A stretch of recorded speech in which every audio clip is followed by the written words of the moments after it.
Hi friends, நம்ம எப்போவுமே நம்ம மாடி தோட்டத்துலேருந்து காய்கறி கீரை அந்த மாதிரி தான் ஹார்வெஸ்ட் பண்ணுறோம். காய்கறின்னு சொல்ல முடியாது, கொஞ்சம் கீரை தான் ஹார்வெஸ்ட் பண்ணிட்டு இருக்கிறோம்.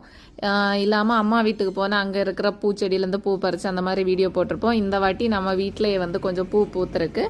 என்னென்னா பன்னீர் ரோஸ் தான் பூத்துருக்கு. இன்னைக்கு மழை பெய்ததுனால அந்த செடி நிறைய திளர் விட்டு கொஞ்சம் மொட்டெல்லாம் வந்திருக்கு. இன்னைக்கு மட்டும் 3 பூ பூத்துருக்கு. என்னதான் பூ இந்த இப்போ வந்து ஹைப்ரிட் ரோசஸ் எல்லாம் வந்தாலும் அந்த பன்னீர் ரோஸோட வாசனையே தனி தான்.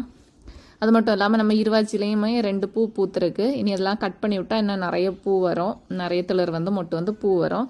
ஸோ அதுலேயுமே அந்த 2 பூவுமே பறிச்சாச்சு. இந்த செடியுமே நிறைய பூக்கும். ஆனால் அது என்ன செடின்னெல்லாம் எனக்கு பேர்லாம் தெரியாது. எங்கள் வீட்டில் நிற்கிது, எப்போவுமே நிறைய பூ பூக்கும். இப்போ தான் திளர் வர ஆரம்பிச்சிருக்கு. ஸோ கொஞ்சம் மொட்டு வந்து கொஞ்சம் பூ இருக்குது, அதுலேயுமே கொஞ்சம் பறிச்சாச்சு. Thank you friends. என்னோட இந்த வீடியோ உங்களுக்கு பிடிச்சினா லைக் பண்ணுங்கள், ஷேர் பண்ணுங்கள், மறக்காமல் நம்ம சேனலை சப்ஸ்கிரைப் பண்ணுங்கள் ஃப்ரெண்ட்ஸ். தேங்க்யூ.